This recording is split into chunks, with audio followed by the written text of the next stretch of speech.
Yo, what's up guys, and welcome back to another video. This week we got a really cool one. It is a challenge collab with a bunch of other artists. Oh, I am so excited to bring you this one.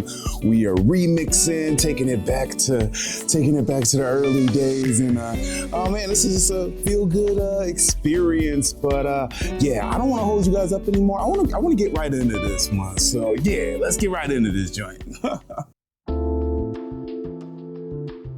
All right, guys, so yeah, we are here doing a collaboration.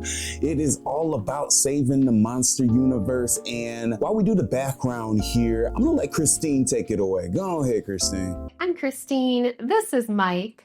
Are you ready to be a part of the biggest Pantone color collaboration on YouTube? Once again, the monster universe is in trouble. The Rainbow Bridge fell apart because too many artists stopped experimenting with color. And without that creativity, the magic faded. And with it, the pieces vanished. To help restore the shattered bridge, each artist will be given 2 Pantone color swatches, or as I like to call them, color shards. These fragments of lost magic must be brought back together through art. Oh, the rules? I'm so glad you asked. They can do whatever they want, but the colors must be the main focus of the final video that they create. The more attention that each color gets, the more it'll come to life and restore the Rainbow Bridge. So I got to pick my color, and the color that I chose is this right here. Now, I really loved like the orangish, salmonish pink color, you know, and I thought that it would be a really cool color to work with. My other color gets picked by Mike, so take it away, Mike. Thank you for being so courageous and using your creativity to help restore the monster universe. Mike is ready to pick out your second color. Mystery envelope. Mix, mix, mix. Pretty. Now that you've got your color, it's up to you to use it in any creative project to help restore the Rainbow Bridge. Mike and I can't wait to see what you create. All right, good stuff. Yeah, I can definitely work with these 2 colors together. And yeah, even though I've already started with the background, I think that I can bring these 2 colors together pretty nicely for what I have in mind here. All right, next, let's talk about what we're sipping for the video.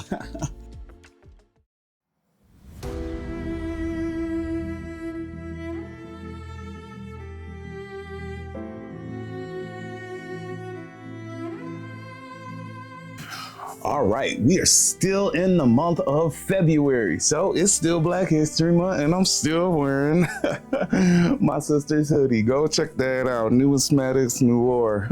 Black history on coins and coin collecting. It's cool. Gotta catch them all like Pokemon.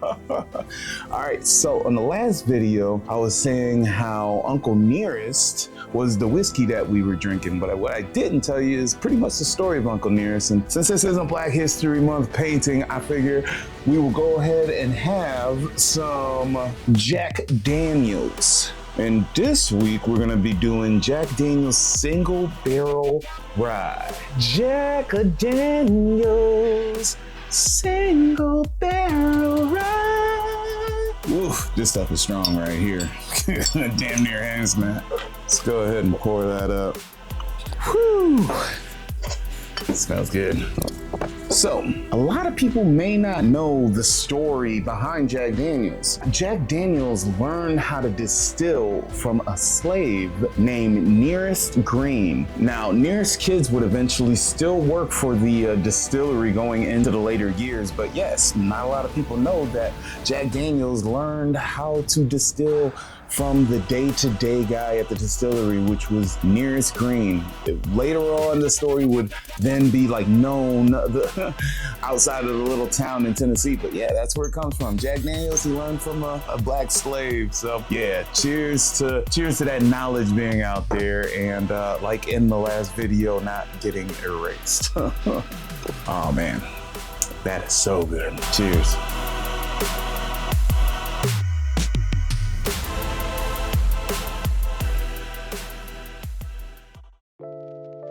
So if you're an old time viewer, it was like 3-4 years ago, you might remember I did a little series of geisha paintings with Star Wars helmets. Out of the three, my favorite was definitely the Mandalorian geisha. I just love the greens in that piece, and I love adding the comic book strips. And also right around that time, I started falling in love with gold leaf, like really falling in love with it. I was putting that shit on everything. And even when I didn't fully understand how to use it properly, I just loved what it brought to the painting. This painting right here is kind of a reimagining of that piece, a remix, if you will. And if I'm being honest, I didn't even plan on using this design for the collab. The sketch had already been done for something else. It was just sitting there, but when Courageous Paintings sent me my 2 Pantone colors for the Monsters Universe collab, those 2 colors together, I just immediately knew. And didn't even hesitate. I was just like, yo, this has to be it. Like, they go together. The second I saw my color combo, I thought back to the Mandalorian geisha. I love the idea of one of my older characters stepping back in, older, stronger, more refined, to help save the monster universe. It felt poetic in a way, like revisiting an old friend, but seeing how much we've both grown. Thinking back on that original series gives me so much joy. That was a wild time in my creative life. That was when I really was learning how to even use oil paints, like truly starting to understand them. Before that, I was kind of just feeling my way through it, but around that period, I started getting comfortable, understanding drying times, blending, mediums, how to layer properly, how to let things breathe, you know, or not. It was also during a time I was posting a video every single week. The first year I was on YouTube, I didn't miss not 1 week. Every week I posted, and it was so crazy. Looking back, I don't even know how I did that shit. There was something beautiful about that time though. I was locked in. I wasn't overthinking everything. I wasn't analyzing every brushstroke. I was just painting, just finishing and just putting it out there. But it was also kind of a gift and a curse. On one side, I wasn't worrying as much about whether each piece was perfect. I was just letting myself create, and there was something powerful about that momentum. When you don't give yourself too much time to doubt, sometimes your instincts really shine, and you can possibly even find that flow state. But on the other side, a lot of those paintings were small, and a lot of them I'm not as proud of now. Probably wasn't too proud of them then. Some of those videos been taken down, some are still up, and if you scroll back far enough, you can definitely tell which weeks I was just rushing to get something done before Sunday to hit. Nowadays, I'll let a painting sit for months, and overall, I feel better about my art now. I feel more intentional, more patient, more technical, but I ain't gonna lie to you, having that little fire under my ass to finish something wasn't 1000% a bad thing. There was a hunger there. While working on this piece, I really felt like I had to outdo those first geishas. I didn't want this to just be nostalgic. I wanted it to be elevated. So I made it bigger. I spent more time on things.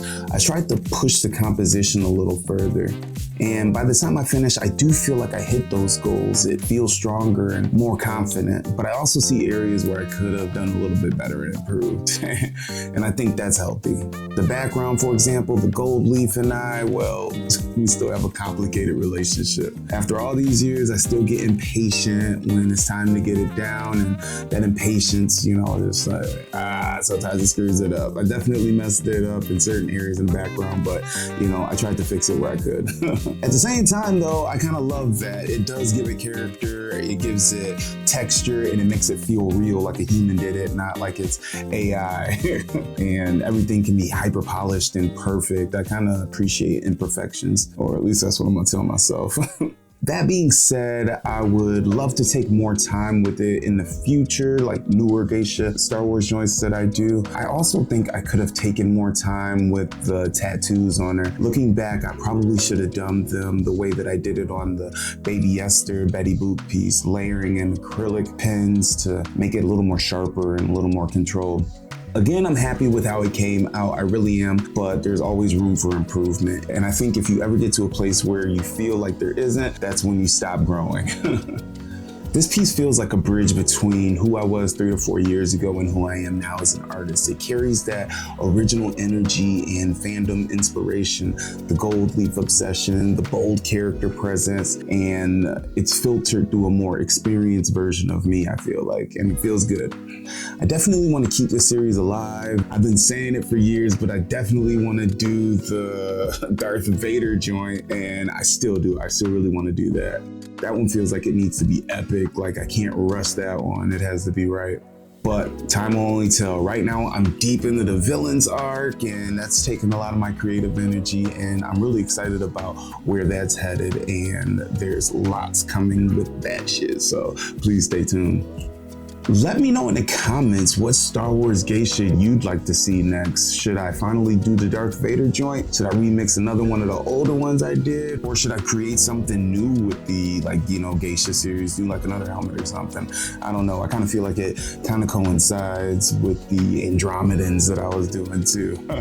All right, as we go ahead and wrap this thing on up, appreciate you coming out, and yeah, let's get into those final sexy shots. Yo, thank you so much for coming out for another video.